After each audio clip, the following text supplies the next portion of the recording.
வணக்கம். ஜவைஜெட் from Javadhu பட்டிப்புதூர். Power writer அப்படிங்கிற YouTube channel மூலமாக உங்களை மீண்டும் சந்திப்பு ரொம்ப மற்ற மகிழ்ச்சி.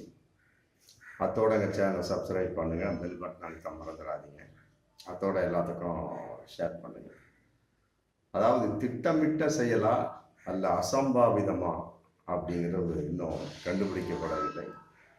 இன்னும் அது சம்பந்தமான எந்த ஒரு விசாரிப்பு மற்றபடி போலீஸ் விசாரணை எந்த ஸ்டெப்பும் எடுக்கல. சும்மா விளம்பரப்படுத்தக்கூடிய ஒரு சூழலாக தான் இருந்துட்டு இருக்கு. அதாவது வாரணாசியில் ரோடு ஷோ, வெற்றி அடைந்தவர்களுக்கு நன்றி சொல்லக்கூடிய ஒரு ரோடு ஷோ.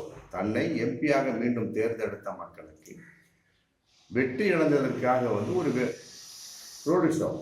இங்கெல்லாம் வெற்றி அடைவதற்கு முன்னாலேயே மோடி ரோடு ஷோ போட்டாங்க தமிழ்நாடு, மற்றபடி ஏகப்பட்ட இடங்கள்ல.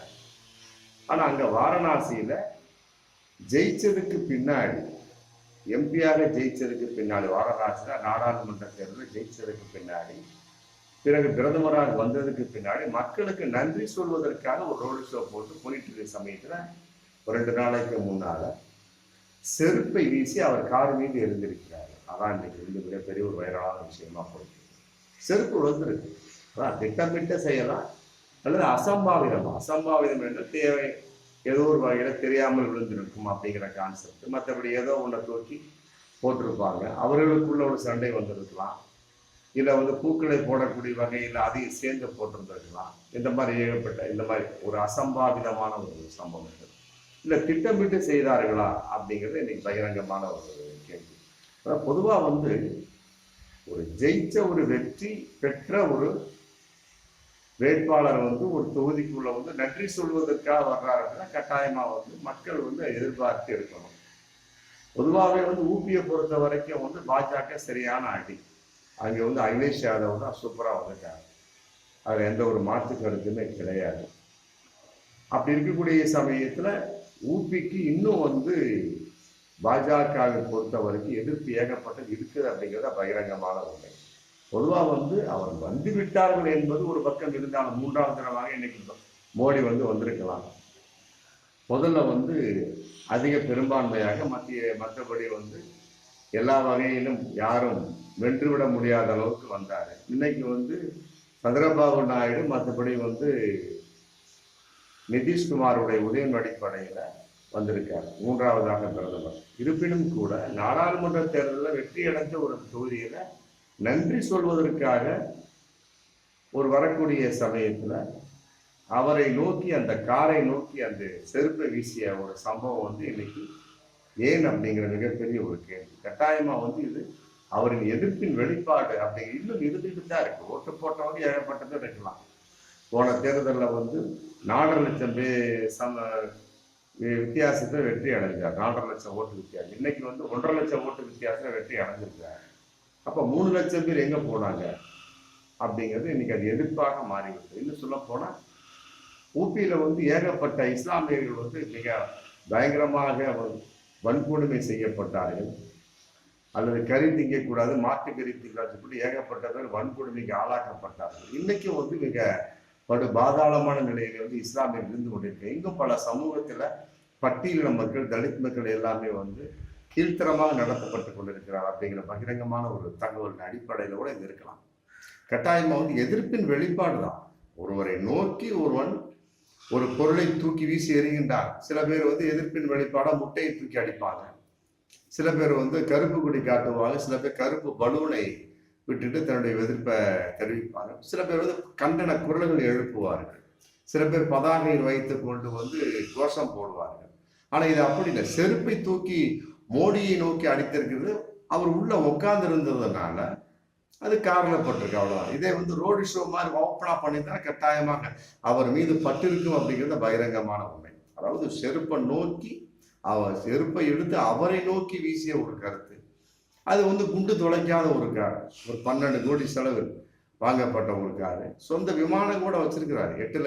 8,400 கோடி அவருக்கு தனிப்பட்ட ஒரு விமானம். அப்படி இருக்கக்கூடிய சமயத்துல குண்டு துளைக்காத கார்ல அவர் போறாரு. அதை நோக்கி செருப்பை வீசி அடிக்கக்கூடிய ஒரு சூழல் அப்படின்னா அது உண்மையில மக்களுக்கு எதிர்ப்பு. அது இன்னும் இருந்து கொண்டிருக்கிறது அந்த உத்தரப்பிரதேசத்தில். இத்தனைக்கு வந்து அது உத்தரப்பிரதேச ராமர் கோவிலை கட்டுனாங்க. அவர் சம்பந்தப்பட்ட எல்லா வகையிலையுமே வந்து அவருக்கு சாதகமாக அமையும் என்று எதிர்பார்த்தாங்க. கட்டாயமா அது நடக்கவில்லை. அதே நேரத்தில் இன்னும் இந்து மதமாக இந்த நாட்டை இந்து மத நாடாக மாற்ற வேண்டும். மற்றபடி வந்து ஏகப்பட்ட இந்து ராஷ்டிராவாக மாற்ற வேண்டும். அங்கே இருக்கக்கூடிய அனைத்து விதத்திலும் அவர் ஆதரவாக நடந்து கொண்டாரா அப்படிங்கிற இன்னொரு பகிரங்கமான ஒரு கேள்வி இருக்கு. இதுல வந்து அவர் தான் மகான் என்றும் 2 நாளைக்கு முன்னாடி நடந்த ஒரு கூட்டத்துல வந்து நான் கங்கை நதி என்னை தவ புதல்வனாக எடுத்து கொண்டிருக்கிறது அப்படின்லாம் வந்து பகிரங்கமா பேசினார். அப்படிப்பட்டவருக்கு இப்படி ஒரு விஷயம் நேர்ந்தது அப்படின்னா கட்டாயமாக மக்களின் எதிர்ப்பு தான். வெற்றி அடைந்தும் பிரயோஜனம் இல்லை. 3வது தடவையாக அவர் வெற்றி அடைந்திருக்கலாம். ஆனால் பிரயோஜனம் இல்லை அப்படிங்கிறது பகிரங்கமான ஒரு வெளிப்பாடாக இந்த தாக்குதல் நமக்கு சொல்லி காட்டக்கூடிய பாடமாக இருக்கிறது. இதன் மூலமாக இனிமேல் வரும் காலங்களில் பாஜக தன் நிலைப்பாட்டை மாற்றுமா அப்படிங்கிறது பகிரங்கமான ஒன்று. அதாவது செருப்பின் அளவு அது எங்கிருந்து வீசப்பட்டது அப்படிங்கிற சிசிடிவி கேமரா மூலமாக கண்டுபிடித்து விட முடியும். ஆனால் அவ்வளோ பெரிய ஒரு கூட்டத்துக்குலேருந்து பார்க்கக்கூடிய சமயத்தை மேல் நோக்கிய கேமரா இருந்தது அப்படின்னா கட்டாயமாக கண்டறிந்து விட முடியும். எப்படி அது ஒரு எதிர்ப்பின் வெளிப்பாடு, அது எந்த ஒரு மாற்று கருத்துமே இல்லை. இதை மனதில் வைத்து கொண்டு இனி வரும் காலங்களில் பாஜக தன் நிலைப்பாட்டை மாற்றிக்கொள்ளும். இந்த இஸ்லாமிய வெறுப்பு பிரச்சாரம் செய்து பாருங்க. இந்த ஒரு வாரத்துக்கு முன்னால ஒரு 11 இஸ்லாமிய வீடுகளை வந்து இடிச்சிருக்காங்க புல்டோசரை கொண்டு மத்திய பிரதேசத்துல. காரணம் என்ன அப்படின்னு கேட்டா மாட்டுக்கறி வச்சிருந்தாங்க, வேற ஒண்ணுமே கிடையாது, எந்த ஒரு காரணமும் கிடையாது. அதே மாதிரி அவர் வைத்திருந்த வந்து 150 மாடுகளை வந்து ஓட்டிட்டு போயிட்டாங்க, பசுவின் ஒரு பாதுகாவலர் அப்படிங்கிற பேர்ல. அதே மாதிரி வந்து குஜராத் மாநிலத்துல ஒரு 400 சில்லற வீடுகள், அது எல்லாருமே வந்து இந்துக்கள் மட்டும்தான் குடியிருக்கணும் அப்படிங்கிற தேவையற்ற ஒரு சட்டத்தை போட்டுக்கிட்டு அங்க வந்து ஒரு இஸ்லாமிய பெண்ணுக்கு வந்து ஒதுக்கப்பட்டிருக்க வீடை வந்து இங்கே அது இஸ்லாமிய பெண்மை யாரும் உள்ளே நுழைவிடக்கூடாது, குடியிருக்க கூடாது, அங்க ஒரு போராட்டம் பண்ணி இஸ்லாமிய வெறுப்பு பிரச்சாரத்தை, இஸ்லாமிய வெறுப்பு எதிர்ப்பு கோஷங்களையும் பண்ணிட்டு இருக்கிறாங்க. அப்படி இருக்கக்கூடிய சமயத்துல மக்கள் எவ்வாறு மோடியை மீண்டும் ஆட்சியில் அமர்த்தி விட்டாலுமே கூட தன் நிலைப்பாட்டின் வெளிப்பாடாக அவர் எவ்வாறு மனதுக்குள் ஏற்றுக்கொள்ளும். அப்ப இன்னும் எதிர்ப்பு இருந்து கொண்டிருக்கிறது. அதை வந்து இன்னும் வந்து பகிரங்கமா வந்து ஓட்டின் மூலமாக வெளிப்படுத்தி இருக்கலாம். அதை வந்து 292 கூட்டணியோட சேர்ந்துங்கிற கான்செப்டை வெளிப்படுத்தி இருக்கிறாங்க. 272 அப்படிங்கிறது அதிக பெரும்பான்மை. அதிலும் அவருக்கு கீழே தான் இருந்திருக்காங்க, 240 சில்லற. அப்படி இருக்கக்கூடிய சமயத்துல அவர்களுடைய பெரும்பான்மை அப்படிங்கிறது இங்கே வெட்ட வெளிச்சமாக இன்னும் வெளிப்படல. இதற்கு வந்து துணை போனது சந்திரபாபு, மற்றபடி நிதிஷ்குமார். அப்ப அவருடைய நிலைப்பாடு, அவர்களுடைய உதவியின் அடிப்படையில இந்த ஆட்சி அமைந்திருக்குது. அதை வந்து மக்கள் இன்னும் விரும்பவில்லை அப்படிங்கிறது கட்டாயமா தெரிஞ்சுக்கணும். இன்னும் சொல்ல போனா நீட் தேர்வு சம்பந்தப்பட்ட வகையில அதுலேயே வந்து மிக எதிர்ப்பு குரல் இன்னைக்கு அங்கே அகிலேஷ் யாதவ் இந்த சமாஜ்வாடி கட்சி சார்பாக வந்தாச்சு. உத்தரப்பிரதேசத்தில் நீட் தேர்வுக்கு ஏகப்பட்ட எதிர்ப்புகள் இருக்கு. ராமர் கோவிலை கட்டி கொடுத்தும் கூட அங்கேயே வந்து வாரணாசி தொகுதியிலே வந்து இந்துக்கள் அதிகமாக வாழக்கூடிய அந்த வாரணாசி தொகுதியிலே மோடிக்கு எதிர்ப்பு அப்படின்னா உண்மையிலே வந்து யோசிக்கப்பட வேண்டிய விஷயம். இனிமேல் திருந்தக்கூடிய காலங்கள் நிறைய இருக்கிறது.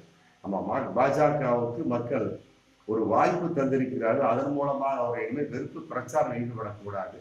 குறிப்பாக இஸ்லாமிய வெறுப்பு பிரச்சாரங்கள், இந்த மாட்டுக்கறி திங்கக்கூடாது கூட அந்த மாதிரி விஷயங்கள். மற்றபடி வந்து நீட் தேர்வுக்கு விலக்கு கட்டாயமாக அளிக்க வேண்டும். மற்றபடி ஜிஎஸ்டி, பெட்ரோல் டீசலுக்கு ஜிஎஸ்டி கொடுக்கணும். இந்த மாதிரிலாம் ஏகப்பட்ட எதிர்ப்பின் ஒரு வெளிப்பாடு. மக்கள் வந்து அதை நோக்கி இருக்கிறார்கள் அப்படிங்கிறத இனிமேலாவது புரிந்து கொள்ள வேண்டும். ஆமா, இது சாதாரண விஷயமாக நம்ம ஏற்றுக்கொள்ளவே முடியாது.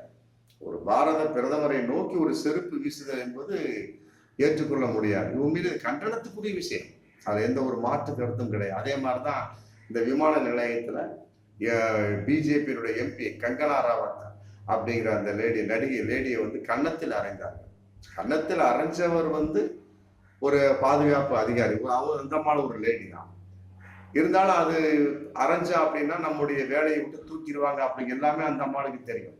காரணம் என்ன, விவசாயி சம்பந்தப்பட்ட அந்த வேளாண்மை அந்த கூட்டத்துல இந்த கங்கனா ராவத் வந்து ஆதரவாக பேசினார். 100க்கு 200க்கு தான் வந்து இந்த கூட்டம் உட்கார்ந்து இருக்கு அப்படின்னு கேவலமாக பேசிவிட்டார் அதில் எங்கள் அம்மாவும் இருந்தாங்க அப்படிங்கிற கான்செப்ட் அடிப்படையில் அந்த கங்கனா ராவத்தை அந்த குல்தீப் ராவ் அப்படிங்கிற அந்த லேடி வந்து கன்னத்தில் அரைஞ்சிடுறாங்க. ஆமாம், இந்த அளவுக்கு ஒரு எதிர்ப்பு ஜெயிச்சுமே கூட முதலான சம்பவமாக இந்த கன்னத்தில் அடைந்த ஒரு சம்பவம், அது பாஜக எம்பி கன்னத்தில் அடைந்த ஒரு சம்பவம். இதெல்லாம் கூட முன்பு நடந்த ஒரு சம்பவம். அந்த விவசாய போராட்டத்தில், டெல்லியில் அந்த போராட்டத்தில் பஞ்சாபுக்குள்ள நுழையவே விடவில்லை. அப்படிலாம் ஒரு சம்பவம் நடந்தது. அதையும் மீறி இன்னைக்கு ஓட்டு போட்டு மூன்றாவதாக அதிக பெரும்பான்மை இல்லாமல் கூட்டணி மைனாரிட்டி அரசாக இன்றைக்கு பாஜக போயிட்டு இருந்தாலுமே கூட இன்னும் அவர்கள் திருந்த வேண்டும் அப்படின்னு மக்கள் எதிர்பார்த்துட்டு இருக்காங்க. அப்படிங்கிறத பகிரங்கமான உண்மை. இனி வரும் காலங்களில் கட்டாயமாக வந்து குறிப்பிட்ட மத கலாச்சாரங்கள் எதிர்ப்பு இதெல்லாம் வச்சுக்க கூடாது. வச்சிருந்தாங்கன்னா மீண்டும் வந்து பாஜக மேலு செருப்படியில் மிகப்பெரிய ஒரு இடி விழுகும் என்பதை பகிரங்கமான முறை. அதையெல்லாம் விட இதை யார் எரிந்தது அப்படிங்கிறத கண்டுபிடிக்கணும். போலீஸார் கண்டுபிடித்து அதிலும் வந்து மதசாயம் பூசி விடாமல் போலீஸார், இந்திய போலீஸார் பார்க்க வேண்டும் அப்படிங்கிறத பகிரங்கமான அதை மக்களுக்கு தெரியப்படுத்த வேண்டும். 1000 தான் இருந்தாலுமே சரி, செருப்பை எரிந்தது அவரை நோக்கி எரிந்து ஒரு பாரத பிரதமர் அவருடைய காரின் மேல் விழுந்திருக்கிறது. அது ஏற்றுக்கொள்ள முடியாது, கண்டனத்துக்குரியதாக இருந்தாலுமே கூட இதை வந்து அவர்கள் வேறு விதமாக திசை திருப்பி அதிலும் மதச்சாயத்தை பூசிவிடக்கூடிய ஒரு சூழலை பாஜக ஈடுபட்டு விடக்கூடாது என்பதில் காவல்துறை மற்றபடி பாதுகாப்பு அதிகாரிகள் கவனமாக இருக்க வேண்டும் என்பதுதான் பகிரங்கமான உண்மை. அதையும் விட இன்னொரு விஷயம் இன்னைக்கு பகிரங்கமா போயிட்டு வேறு விதமான அவர்களுக்குள்ளேயே ஒரு பதவி சண்டை, மற்றபடி வந்து அரசியல் குழப்பங்கள் இருந்து கொண்டிருக்கக்கூடிய சமயத்தை வேறு விதமாக திசை திருப்புவதற்காக அவர்களாக நடத்தப்பட்ட ஒரு நாடகமாக இருக்கலாமோ அப்படிங்கிற சந்தேகம் இதுல வருது. ஏன்னா இவர்கள் அப்படிப்பட்ட கட்சியை சேர்ந்தவர் தான். பாருங்க, நம்ம தமிழ்நாட்டிலே நிறைய நடந்தது. அவங்க வீட்டு மேல அவங்க குண்டை போட்டுக்கிட்டு இவன் வந்து எங்க வீட்டுல தாக்குதல் கொடுத்தான், அவன் இந்த மாதிரி பெட்ரோல் குண்டை போட்டான் அப்படின்னு சொல்லிட்டு போலீஸ்ல கம்ப்ளைண்ட் கொடுத்துட்டு நம்ம திருப்பூர்ல நடந்திருக்கு, மற்றபடி ஈரோட்ல நடந்துச்சு. அப்புறம் விசாரிச்சு பார்த்தா அப்படின்னம்னா அவர்களே பப்ளிக்காக தங்கள் வீடு மேல குண்டை தூக்கி எறிந்தார்கள் அப்படின்னு போலீஸ் அரெஸ்ட் பண்ணி இன்னைக்கு வச்சிருந்துருக்கிறாங்க. அந்த மாதிரி கூட இருக்கலாம் அப்படிங்கிற பகிரங்கமான ஒரு சந்தேகம் இதுல வருது. அதனால அலைசி ஆராய்ச்சி யாராக இருந்தாலும் கட்டாயமாக கண்டனத்துக்குரியது, தண்டனைக்குரியது. அதை மக்களுக்கு வெளிப்படுத்த வேண்டும் என்பது எல்லோரும் எதிர்பார்க்கக்கூடிய விஷயமாக இருந்து கொண்டிருக்கிறது. அதில் குறிப்பாக பாஜக மதச்சாய பூசி விடாமல் இந்திய அதிகாரிகளும் காவல்துறையிலும் கண்காணிக்க வேண்டும் என்று இது பகிரங்கமான ஒன்று. மீண்டும் அடுத்த வீடியோ சந்திப்போம். நன்றி.